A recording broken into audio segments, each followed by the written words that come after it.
Salut Antoine. Salut Alexandre. Alors je te présente vraiment brièvement parce que j'ai envie de t'écouter présenter ton métier, peut-être même ton parcours. Moi je t'ai rencontré dans l'atelier de germination de la Société des plantes, donc je travaille pour la Société des plantes. Et Patrice m'a dit c'est vraiment quelqu'un de très fort, il a une maîtrise en pathologie végétale. Je sais pas si c'est le bon terme. Je t'écoute pour nous en dire plus sur qu'est-ce que ça veut dire et peut-être comment t'en es arrivé là, toi, à titre personnel. Oui, ben, merci pour cette bonne introduction.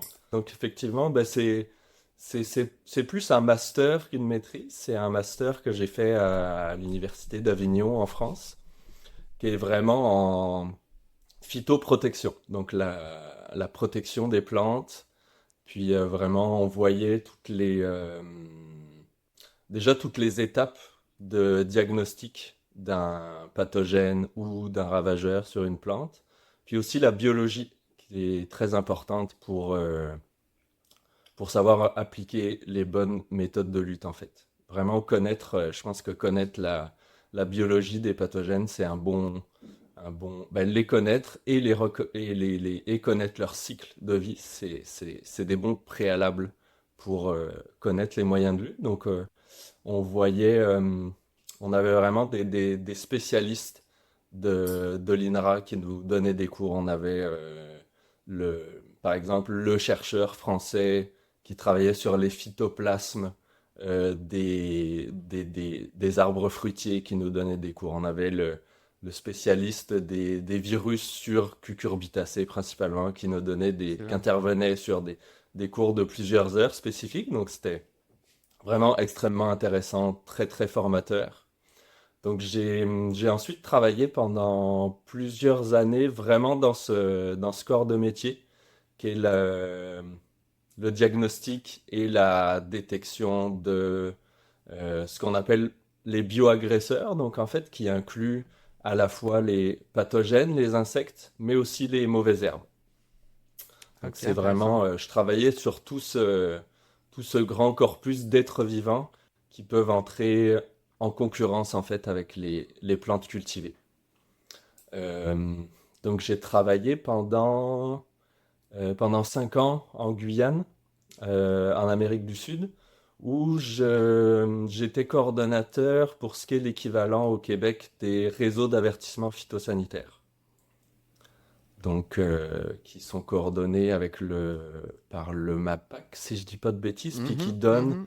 à peu près à chaque semaine un petit peu une photographie de l'état sanitaire des cultures maraîchères, ben, maraîchères et autres euh, au Québec. Donc, moi, j'avais ce mandat-là pour la Guyane. Donc, je faisais à la fois de la coordination pour d'autres observateurs, de l'observation moi-même du diagnostic microscopique pour les champignons phytopathogènes, du diagnostic en malherbologie, aussi pour les insectes ravageurs et auxiliaires. Donc c'était vraiment très complet, très très intéressant. Et donc chaque mois, on éditait ce qu'on appelle un bulletin de santé du végétal qui permettait, à l'instar de ce qu'on retrouve au Québec à travers les réseaux d'avertissement phytosanitaire, donc on retrouvait à chaque mois une photographie de l'état sanitaire des plantes cultivées sur le territoire. Donc c'était vraiment très très intéressant. Puis c'est vrai qu'au bout de 5 ans, on finit par voir un petit peu un peu toujours les mêmes bibites et les Mhm. mêmes pathogènes. Donc, j'avais, on va dire, j'avais un petit peu fait le tour de la question de qu'est-ce que, qu'est-ce que je pouvais découvrir et qu'est-ce que je trouvais intéressant dans ce métier. Et la question des semences est vraiment quelque chose qui est arrivé euh, à la fois par une volonté de retrouver un métier qui soit plus manuel, plus proche du terrain, même si j'étais déjà très proche du terrain et que je voyais quand même très régulièrement des agriculteurs, j'avais envie de mettre plus concrètement les mains à la terre, on va dire. Et c'est venu de cette première volonté. Et aussi, ensuite, plus spécifiquement sur les semences, ça a été vraiment... euh, ben, d'aller chercher quelque chose de vraiment technique en agriculture, où on a vraiment toutes les étapes de production jusqu'à reconstituer le cycle complet de la plante, en fait, pour, euh, pour avoir des semences. Il y avait cet aspect, puis aussi l'aspect préservation d'une certaine agrobiodiversité cultivée. Donc ça, c'est des aspects qui m'intéressaient aussi, que j'ai retrouvé et que j'ai apprise dans le métier de semencier. Et donc, étant arrivé au Québec en 2021, euh, on s'est tout de suite bien entendu avec Patrice. Et donc, j'ai commencé à la Société des plantes au printemps 2022. Et depuis, je dirais que c'est beaucoup Patrice qui m'a appris un petit peu tout sur la production de semences. Donc, je l'en remercie beaucoup pour ça. Puis, c'est... l'aventure continue.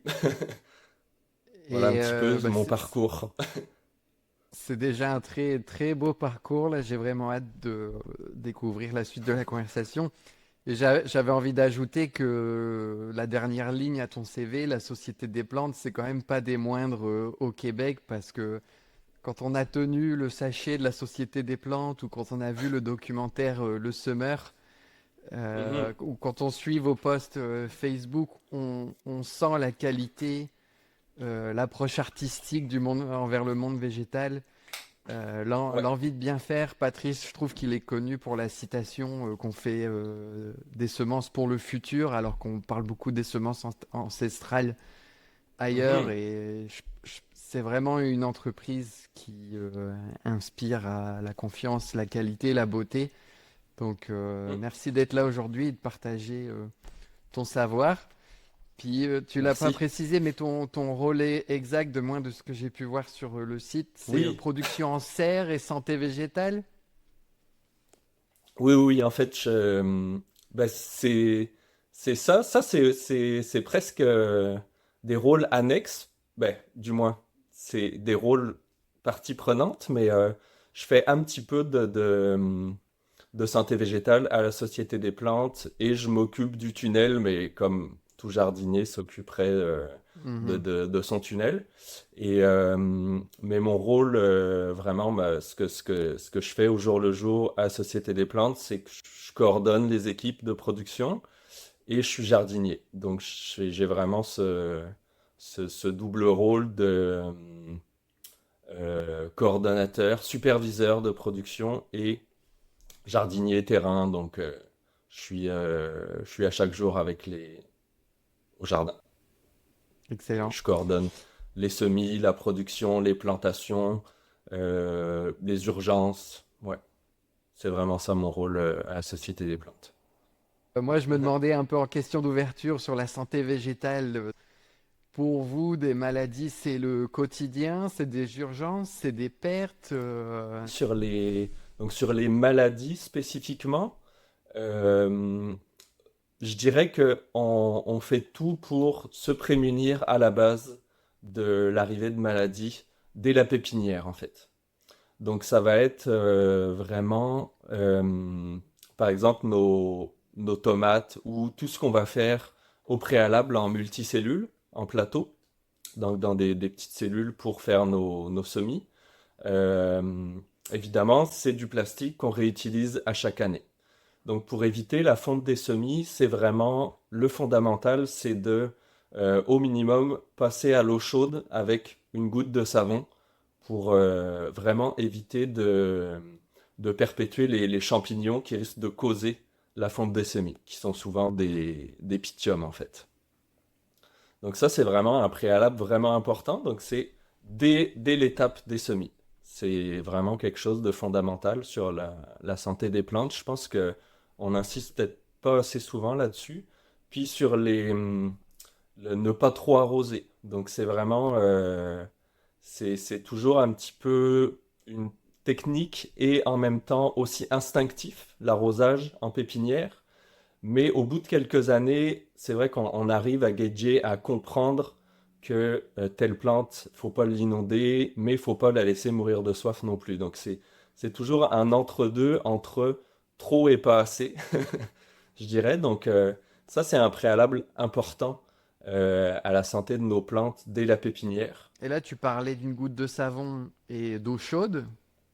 Ouais, Est-ce que le gel peut aussi faire le travail? Parce que tu vois, moi, je sors tous mes plateaux dans le garage pour l'hiver.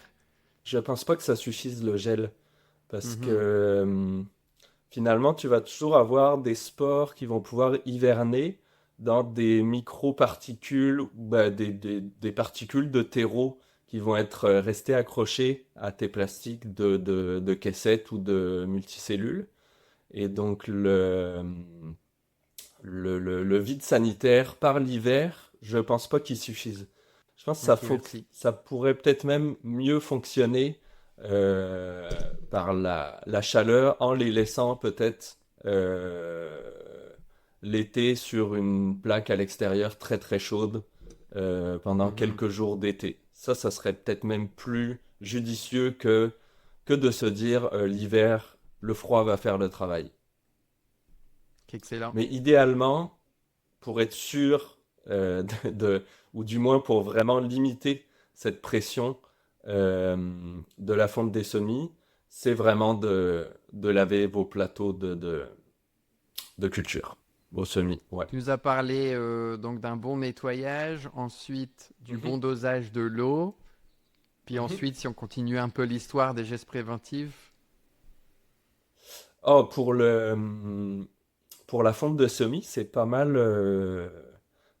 tout ce qu'on va faire, nous, à la Société des plantes. Ah oui, peut-être quelque chose, c'est euh, qui est important. Donc ça va peut-être pas jouer directement sur la fonte des semis, mais ça va jouer sur le fait d'avoir des plants plus forts. C'est qu'on met en pépinière un petit ventilateur, donc pas quelque chose de trop intense, mais un petit ventilateur au minimum qui va apporter un effet de brise de vent sur les plantules qui va permettre d'avoir des tiges et des collets plus robustes.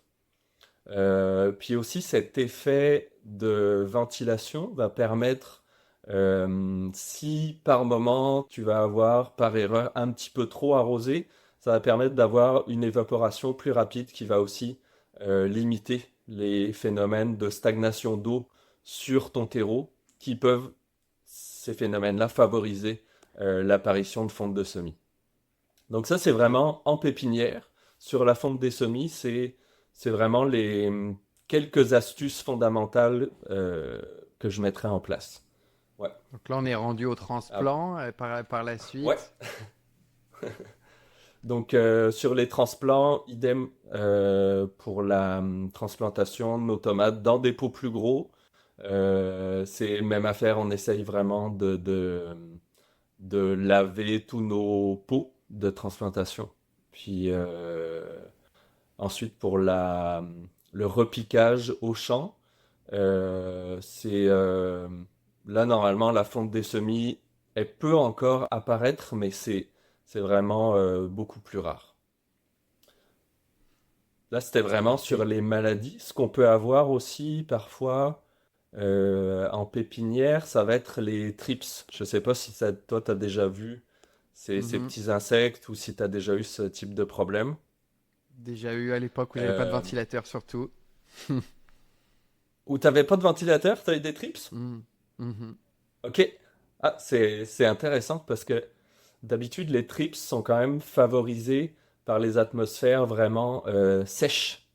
Donc le Ok. ventilateur va favoriser cette atmosphère sèche et théoriquement devrait favoriser le développement du trips. En tout cas, Ah mais moi c'est sec parce qu'il y a le le... déshumidificateur qui tourne toute l'année donc Ah, au sous-sol ok. c'est correct. Donc ce qu'on peut conseiller si on a... nous, on en a eu, puis il y a des plantes qui sont vraiment plus sensibles que d'autres aux trips. Cette année, de mémoire, dans notre pépinière, on a eu vraiment une attaque euh, assez importante, mais vraiment très spécifiquement sur le cresson du Brésil.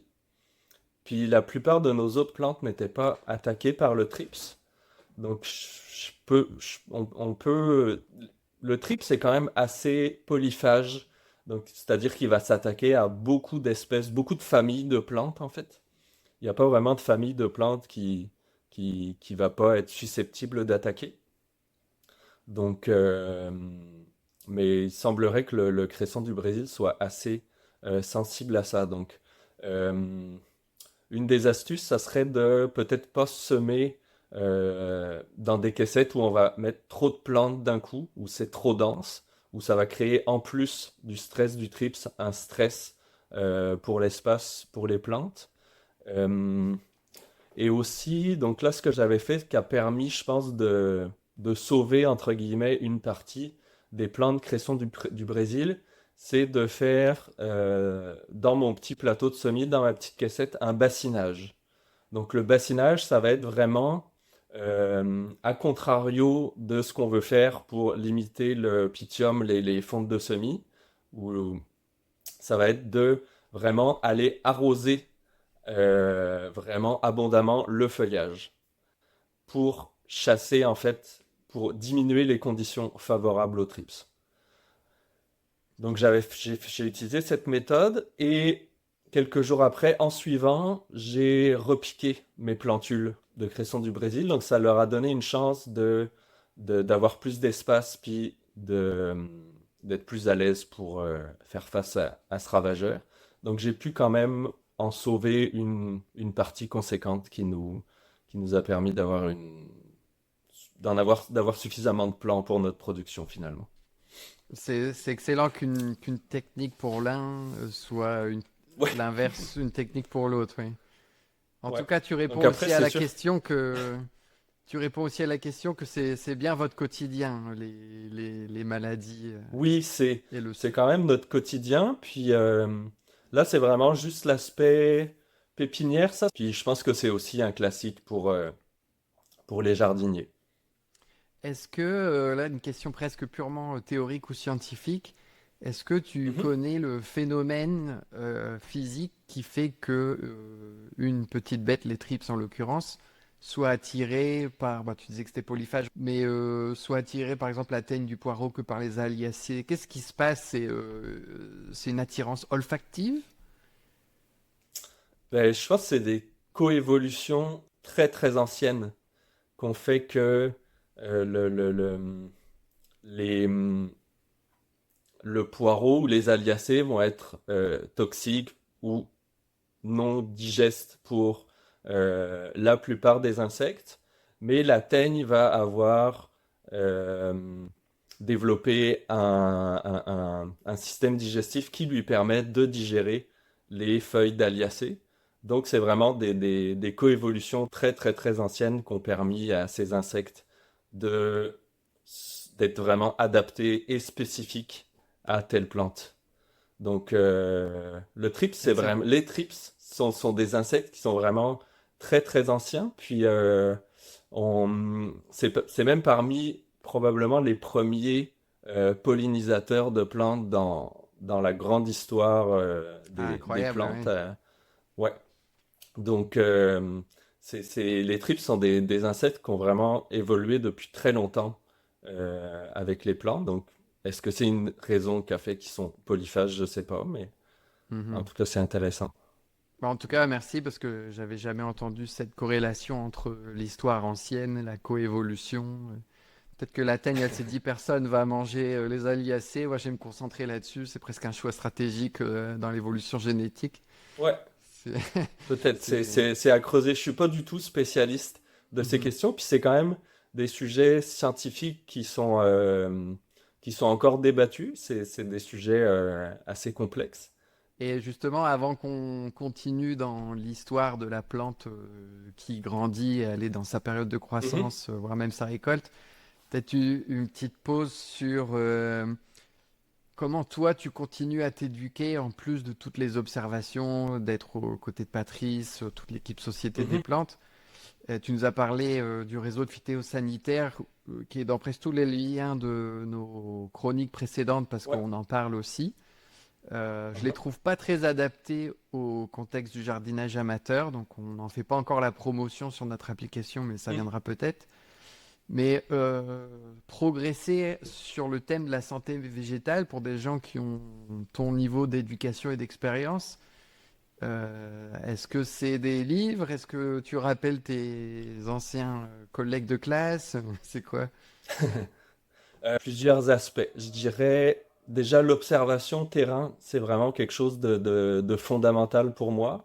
Puis prendre des photos, c'est quelque chose d'important aussi que je fais vraiment régulièrement. Prendre des photos des insectes que j'observe dans le jardin. Prendre des photos des symptômes que je vais observer. Et, euh, et ensuite, je vais pouvoir utiliser des sites internet spécialisés. Donc au Québec, on a le site IRIIS, Iris Phytoprotection, qui est vraiment une bonne mine d'informations, puis qui permet vraiment d'avoir des photos qui vont guider notre diagnostic.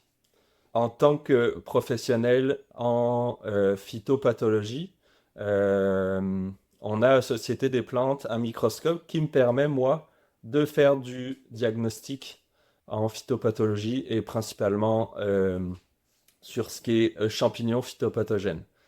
Donc, ça nous a permis l'an dernier ou il y a 2 ans de déjà confirmer que bon, les symptômes nous le montraient bien, mais on a vraiment pu confirmer par l'observation des spores que Ouais. la principale maladie foliaire qu'on avait sur nos tomates, c'était l'alternariose de la tomate en plein champ. Et Incroyable. Ouais. qu'en tunnel, à contrario, on avait très peu d'alternariose, mais une autre maladie qu'on appelle la maladie de la tache olive, qui est la cladosporiose. Donc là, on voit aussi qu'en fonction de nos milieux, des milieux climatiques dans lesquels on va installer nos plantes, on va avoir différents champignons qui vont avoir des zones d'affinité climatique qui vont être plus favorables à leur développement. Génial parce qu'on parle encore plus subtil que le microclimat où on pense que ça peut être son jardin par rapport à sa zone de rusticité. Là, on est carrément dans Mhm. à la parcelle près, quoi. Ouais, ouais, tout à fait. Ben, quand même, avec une grosse différence où on est en plein champ et Ouais. en tunnel. Ouais. Et justement, là, tu parles de réaction à toute petite, à contexte très personnalisé, le tunnel par rapport au champ. Mhm. Est-ce que, à l'inverse, le réseau d'alerte phytosanitaire, il vous prévient de maladies où tu te dis ça s'en vient, tu sais, un peu comme une vague de Mhm. chaleur? Concrètement, sur les maladies en plein champ, euh, je te dirais qu'on a quand même assez peu de problématiques. Nous, le réseau d'avertissement, on va quand même le checker pour euh, regarder si le mildiou de la cucurbitacée commence à arriver ou si le mildiou de la tomate, même si on a finalement très très peu de mildiou de la tomate. En 4 ans, le mildiou de la tomate à la Société des plantes, je l'ai observé une fois, qui a été l'an dernier, avec une année très pluvieuse. Mais globalement, notre principale problématique sur tomate, c'est l'Alternaria solani. Euh, et donc nous, le réseau d'avertissement phytosanitaire, finalement, on l'utilise beaucoup plus pour l'alerte ravageur, en fait. Donc, par exemple, dès le printemps, comme on est semencier, une des premières étapes qu'en tant que semencier on fait, c'est qu'on replante nos bisannuels. Donc, qui sont des plantes qui ont un cycle de vie complet pour faire leur graine qui leur demande 2 années. Donc c'est le cas par exemple pour des plantes de la famille des brassicacées, donc le navet par exemple. Et donc comme chacun sait, le navet et toutes les familles de brassicacées sont sensibles aux altises et peut vraiment faire des gros ravages sur les altises. Donc c'est vraiment l'altise, c'est quelque chose qu'on va regarder au printemps notamment, où on va scruter vraiment sur le réseau d'avertissement phytosanitaire la première détection d'altise, ce qui va nous permettre euh, aussi d'adapter le moment auquel on va transplanter nos racines de rutabaga ou de navet, etc. Et donc quand je dis ça, c'est pas seulement on va repousser la date ou on va attendre que le pic soit fini. C'est que comme on connaît un petit peu le cycle de ce coléoptère qui est l'altise, on sait que l'altise, elle va préférer vraiment les climats plus secs Et on sait que si c'est un petit peu nuageux, et idéalement, si il pleut un petit peu, s'il y a une petite bruine, elle va être moins présente dans le champ. Donc, en checkant la météo, on peut se dire, OK, là, il va pleuvoir dans 2 jours. Ça serait une bonne étape pour transplanter nos racines de navets. Et tout de suite en suivant, mettre un filet pour éviter qu'il y ait l'arrivée d'adultes, en fait. Et Ok. donc ça me permet de rebondir aussi sur ce que je disais en introduction sur connaître les cycles de vie des ravageurs. C'est que là, on sait qu'une partie du cycle de vie euh, du, de l'altise se fait dans le sol. Donc une des techniques qu'on utilise à la Société des plantes et qui fonctionne relativement bien, en plus de l'utilisation du filet, c'est le paillage au sol, qui va limiter l'émergence de potentiels adultes à partir du sol. Parce que les adultes d'altise, en fait, hivernent dans le sol, donc ils survivent dans le sol, et ils émergent à partir du sol. Donc on va vraiment faire Et en- attention à ça. Et le paillage va limiter, d'après nos observations, la, la- le- Excellent. c'est ça, la pression en altise sur nos brassicacées. Et je me souvenais quand j'ai vu la rigueur de votre documentation autour de la germination quand je suis passé pour l'atelier. Le gros tableau? Euh, le gros tableau, puis vos prises de notes d'année en année, les Ah oui. conclusions basées sur les informations. Puis c'est là Ouais. que, quand je disais que Société des Plantes, c'est vraiment une belle entreprise. Parce que Mhm. pour moi, j'ai vu, entre guillemets, la R&D, le recherche et développement qui se passait au sein d'un projet comme ça. Et Mhm. on aurait presque pu vous percevoir comme une R&D végétale, vu la rigueur d'observation et de documentation que vous avez. Puis c'est évident que c'est ce que vous êtes en train de faire sur la santé végétale. Et ma question par Mhm. rapport à ça, c'est, on dirait que tu tournes à plusieurs conclusions, voire découvertes par mois. C'est quoi votre rythme de Non, non, découverte? non. Ou là, j'ai le condensé en un épisode. On est quand même un petit peu plus modeste que ça. Puis là, c'est vrai que je te parle vraiment principalement bah, des choses qui fonctionnent chez nous.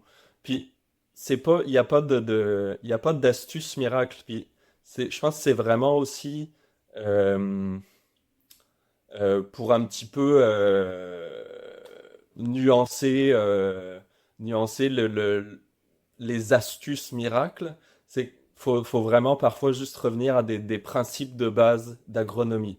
Donc c'est quelque chose dont j'ai pas parlé, mais la rotation des cultures, c'est vraiment, en fait j'en ai pas parlé, je pense que c'est tellement Mhm. évident pour nous que je l'ai un petit peu occulté, mais pour nous c'est vraiment, quand on fait notre planif de jardin en hiver, c'est la première chose qu'on va regarder avant de commencer à penser à il va falloir pailler telle culture ou avoir assez de filets pour la mouche de la carotte ou que sais-je. Mhm. Donc c'est vraiment notre base de réflexion, c'est la rotation des cultures.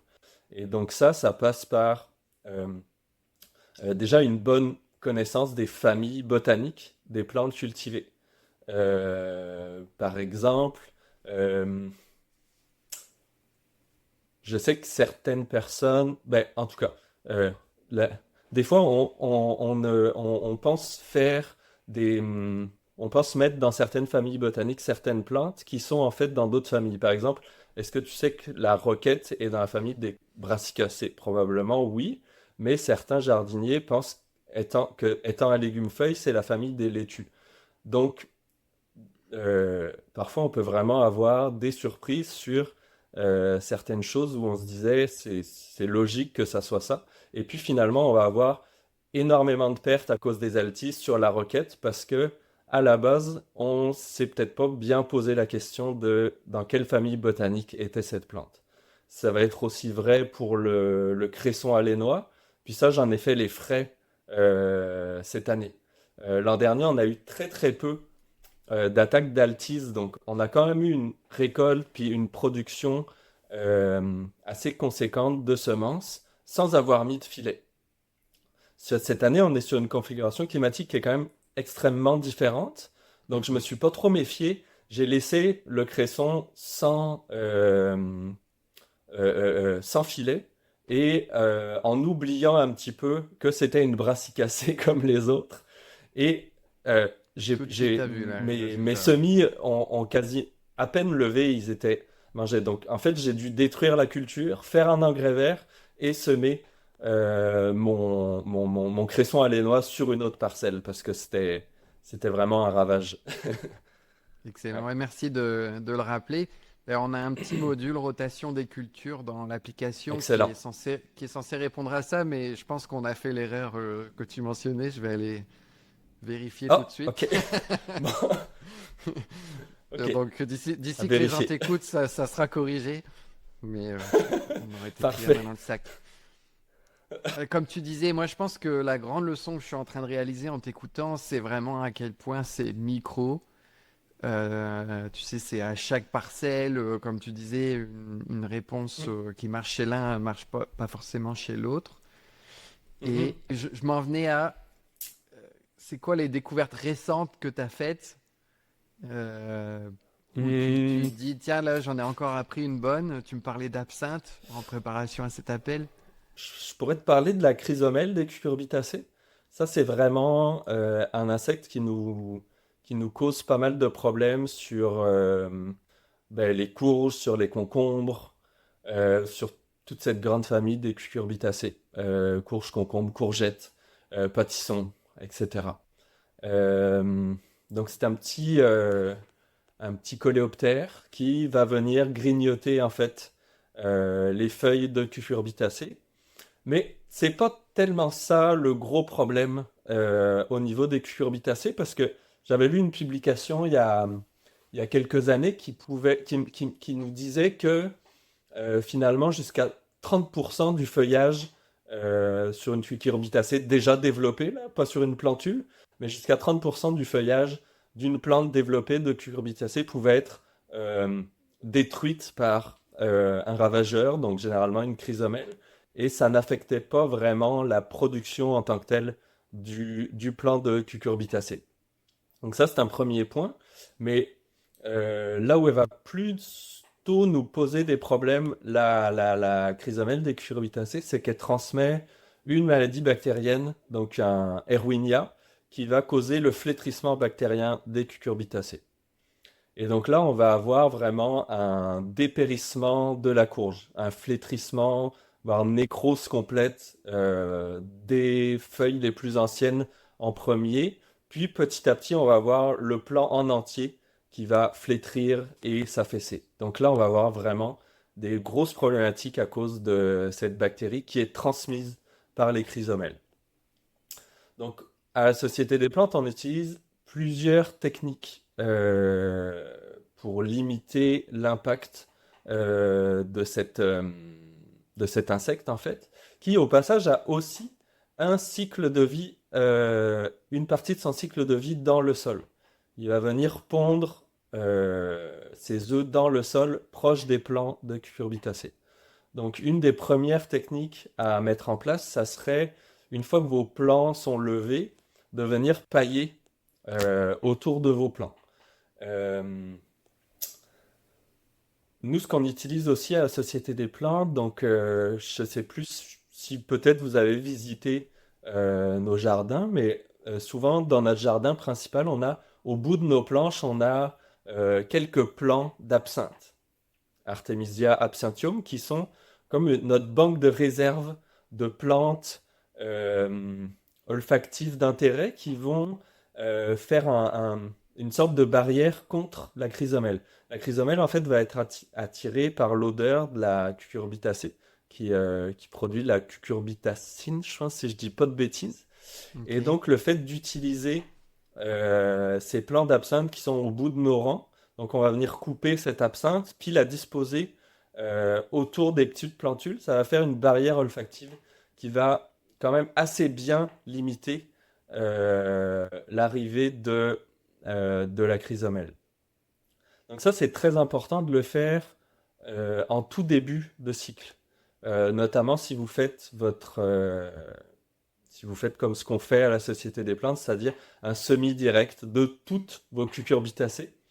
Euh, c'est vraiment important de, dès les premiers stades plantules, venir disposer euh, ces branches et feuilles d'absinthe pour vraiment faire une barrière assez dense tout autour des plants. Ça, Même si les feuilles c'est d'absinthe, vraiment... elles vont vite fatiguer ou se décomposer, Oui, mais ça suffit. bah, disons que si tu peux, c'est vraiment bien de le renouveler assez souvent.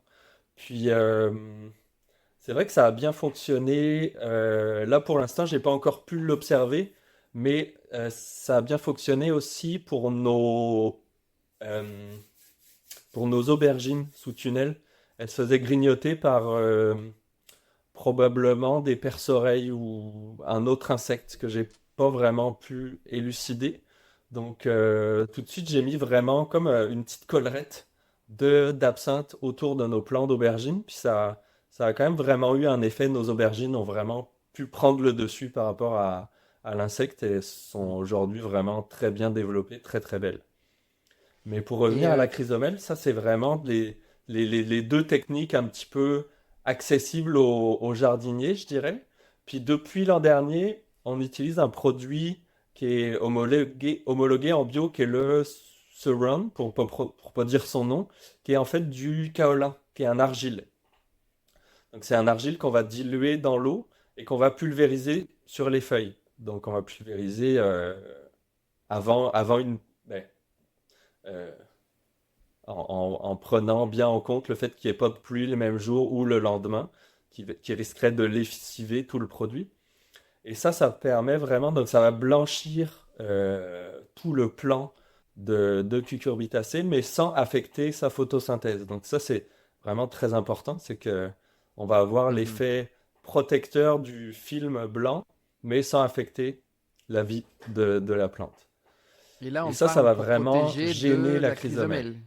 Ouais, c'est ça. Oui, oui, oui. Ok. Ouais, tout à fait. Et tu me permets de remonter d'un cran théorique grâce à ton exemple, parce que là où je m'ennuyais un petit peu, j'espérais que tu nous aides à faire la paix avec le thème du compagnonnage en t'écoutant, qui Vas-y. est, qui est un thème qui, quand on rentre dans le jardinage, amène beaucoup de complexité. Ouais, Et tu viens de nous en c'est vrai. nommer un, le Mhm, compagnonnage pour éviter la chrysomèle en utilisant les feuilles mhm. d'absinthe. Alors, quand tu m'avais raconté brièvement l'histoire en préparant cet appel, je m'attendais à carrément ce que tu plantes de l'absinthe autour Non. de tes cucurbitacées, mais c'est vraiment les feuilles. Donc c'est quand même un peu plus simple. Mais Oui, oui, oui. quelle est votre relation avec le compagnonnage tel qu'on peut le voir de manière des fois simplifiée dans des livres Mhm. à la Société des plantes sur le thème de la santé végétale? Ouais. Ben, je te dirais que pour nous, le premier compagnonnage, ça va être d'avoir tout simplement une diversité de cultures à l'échelle de notre exploitation, de notre ferme, si tu veux. Donc, il se peut que souvent on ait une planche complète avec uniquement des tomates, ou une planche complète avec uniquement des radis, ou uniquement des navets. Et, mais ce qui nous distingue peut-être euh, de certaines fermes de maraîchage en plein champ où on a une parcelle entière de cucurbitacées, par exemple, c'est qu'on va vraiment avoir quand même un compagnonnage entre parcelles de familles botaniques. Donc c'est vraiment cette diversité-là c'est déjà une forme de compagnonnage, je dirais. Puis quelqu'un Mhm. qui a un encore plus petit jardin que nous, ben, juste le fait qu'il ait, pas forcément au sein de la même planche, mais des planches successives de différentes espèces, pour moi, c'est déjà une forme de compagnonnage finalement. Pas besoin forcément d'aller insérer entre des plantes d'une autre famille botanique ou c'est ça. Puis J'adore cette réponse, ouais. souvent, le compagnonnage est montré comme euh, un petit peu quelque chose qui va permettre de limiter le limiter l'impact de tel ou tel ravageur ou de telle ou telle maladie, parce qu'on va créer des barrières. Mais ce qu'on peut voir aussi, puisqu'il fonctionne très bien chez nous sur les compagnonnages qu'on utilise, c'est quand même quelque chose qu'on utilise beaucoup à la Société des plantes, euh, c'est plutôt le compagnonnage racinaire. Donc par exemple, on va souvent associer le compagnonnage racinaire puis compagnonnage d'optimisation de l'espace en fait, c'est ça. Donc par exemple, on va sur une planche, nos cucurbitacées, notamment courgettes ou courges, sont quand même assez éloignées. Souvent, on les éloigne de à peu près 1 mètre. Donc il y a beaucoup d'espace pour des plantes qui vont être plus petites entre nos plants de courgettes. Donc souvent, entre nos plants de courgettes, on va mettre des soucis calendules. Ou alors, certaines années, on va mettre de la mauve crépue. Cette année, on a mis de l'amarante polish. Donc, on va vraiment jouer sur une forme d'optimisation de l'espace, euh, autant espace au sol que en hauteur. Donc, avec des plantes comme la roche ou l'amarante, qui va être plus un développement plus euh, vertical, contrairement aux courges qui vont se développer, s'étaler sur le sol. On va plus jouer sur ces paramètres-là. En termes de géographie parcellaire. Voilà. Mhm. Mais là, ça n'a pas de lien avec la santé végétale. C'est Non, pas l'optimisation de vraiment. l'espace. Mm. C'est plutôt de l'optimisation d'espace. Puis, ça reste ça apporte quand même une diversité Ouais. de plantes cultivées qui est quand même bénéfique, je pense. C'est dur de le prouver et c'est dur d'être inflexible là-dessus, puis de dire c'est sûr, c'est ça qui a fonctionné. Mais je pense que ça a quand même un effet. Puis, peut-être pour te donner un exemple, à contrario, ou plutôt pour compléter l'optimisation de l'espace, euh, pour ceux qui ont déjà visité la Société des plantes, une des plantes vraiment reines de nos jardins, c'est l'angélique, Angelica, Archangelica, qui est, bon, là, je m'avance un petit peu, mais c'est quand même une anecdote qu'on raconte assez souvent lors des visites de jardin. C'est que ben, avant que j'arrive à la Société des plantes, une année, la toile du tunnel s'est faite arracher par une tempête. Et donc, le temps et les bras de jardinier manquant, le tunnel a été laissé un petit peu pas à l'abandon, mais les plantes qui étaient sous le tunnel ont fait leur vie. Donc les tomates qui étaient Mhm. plantées ont poussé tant bien que mal à travers des pieds d'angélique qui se sont spontanément ressemés. Puis quelques mois après cette déconvenue, en ayant un petit peu laissé en agriculture sauvage les fameuses tomates et l'angélique, Patrice est revenu dans le tunnel et a constaté que les plantes de tomates avaient vraiment aucune affection d'alternariose de la tomate. Donc là, ça a été un premier indice sur le fait que euh, l'angélique pouvait avoir un effet fongicide, en fait, naturel, sur l'alternariose de la tomate. Et donc, en cherchant un petit peu, je suis tombé sur une publication d'un chercheur d'un institut de recherche en agronomie italien qui date de 2014. La publication date de 2014. Et elle a pu montrer en laboratoire que l'huile essentielle d'Angélique avait des effets sur Alternaria solani. Donc c'est vraiment intéressant que Excellent. l'observation terrain ait précédé un résultat scientifique qu'on a pu trouver dans la bibliographie après. Et c'est vrai que depuis, dans nos tunnels, ce qu'on fait, c'est qu'on... Donc l'angélique, c'est vraiment une plante qui vient vraiment très haute, là, jusqu'à plus de 3 mètres de haut. Donc on va couper au printemps ou en ce moment même en été des plantes d'angélique, puis on va venir les piétiner dans nos allées. Donc ça a quand même un effet intéressant sur On a d'alternariose quand même grâce à ça. Bah, merci pour cette conclusion sur le compagnonnage qui est avant tout éviter la monoculture. Ouais. et de nous donner des exemples aussi des plaisirs de les découvrir soi-même. C'est un peu ça que tu racontes. Et toujours une petite aparté parce que là tu nous parles de culture intercalaire, les calendules au Mhm. milieu de terran et autres. Et en début de conversation, tu nous as parlé de, je crois que c'était de bio-ravageurs comme surnom des mauvaises herbes. Bio-agresseur. Donc, est vraiment Bio-agresseurs, le terme merci. qui va. C'est pas un terme que j'aime beaucoup, mais ça permet de mettre les scientifiques un peu d'accord sur un terme qui va englober à la fois ce qu'on appelle pest and disease, donc les ravageurs et maladies, mais aussi qui inclut les adventices. Donc, ils sont vraiment les Da- trois groupes, les trois groupes d'organismes qui vont soit entrer en concurrence ou affecter les plantes. C'est un peu où je m'en allais avec ça parce que comment on distingue une culture intercalaire de calendules et comme par hasard, elle n'est pas bio-agresseur par rapport aux semences indigènes qui pourraient pousser Ouais. naturellement.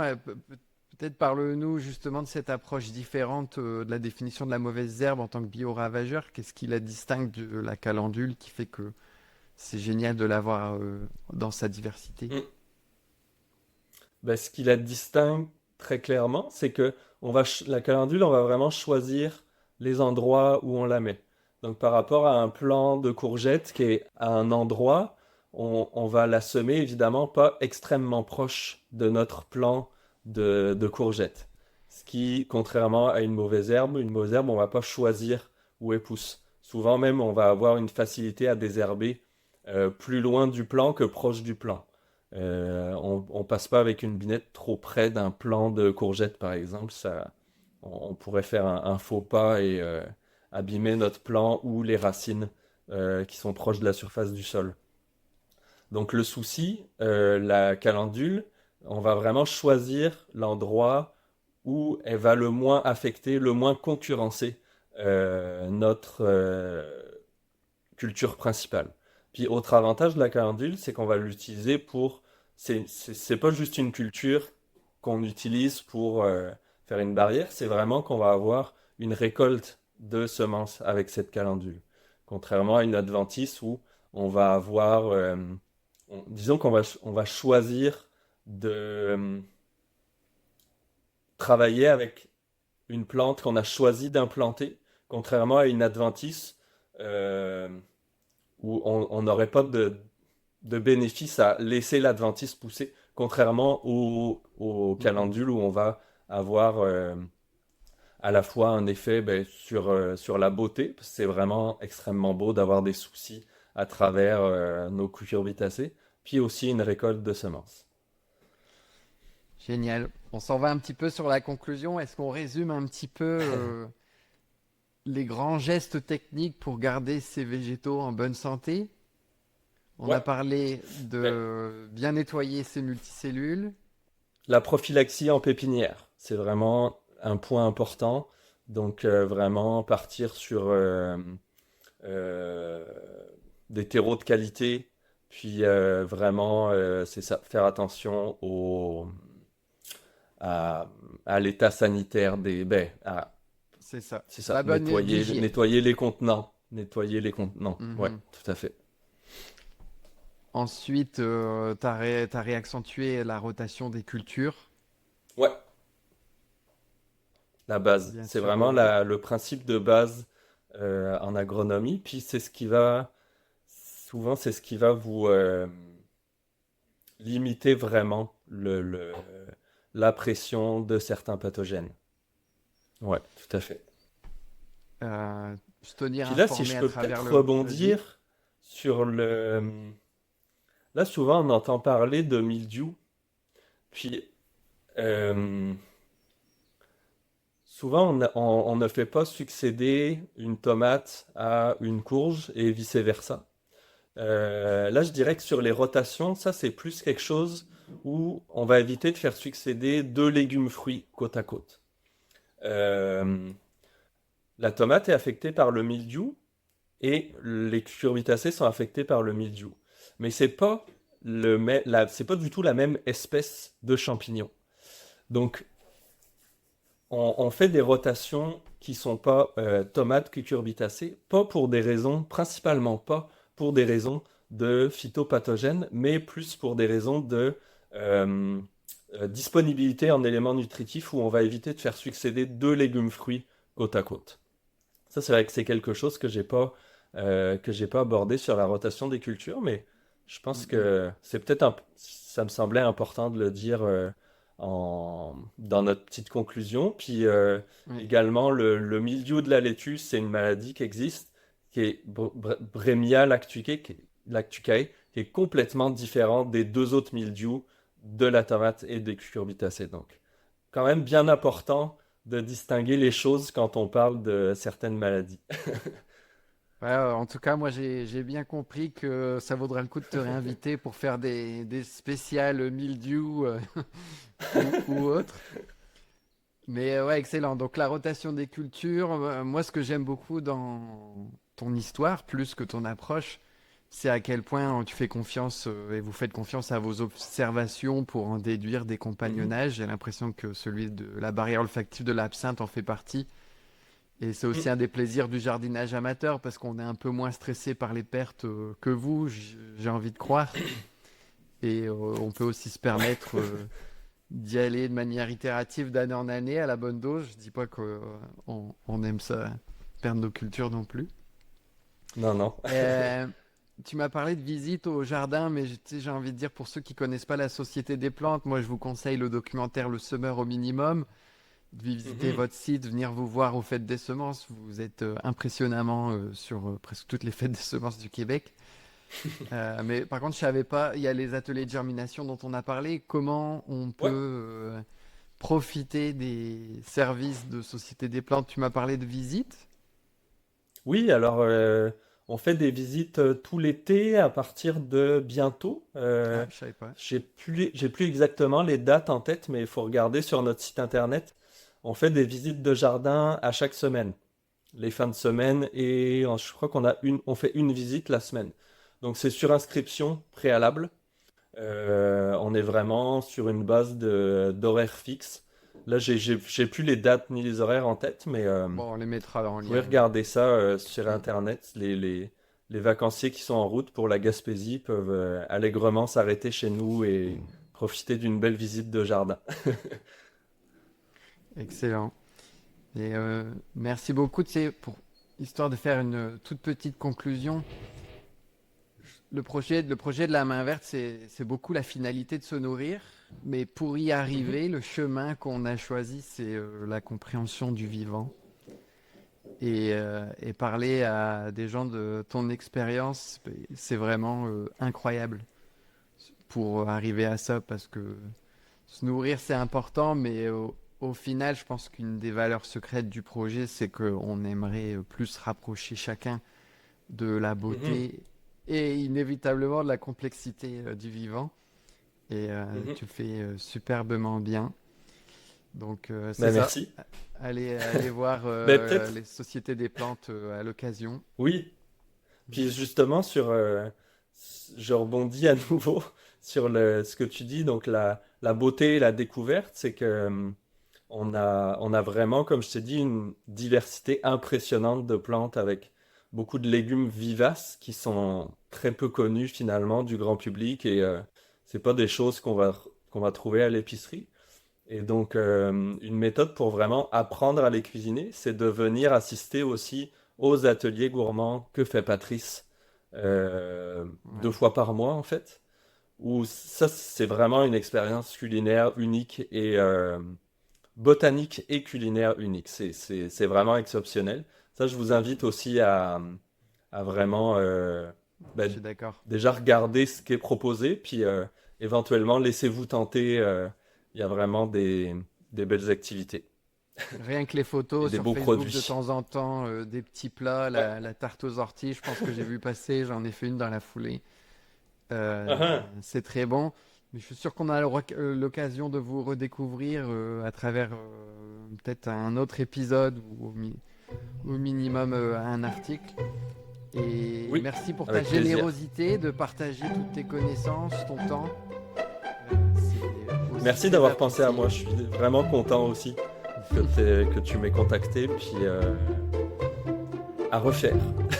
C'est ça. On se dit à la prochaine. Merci Salut. Alex. À bientôt. Salut. Salut.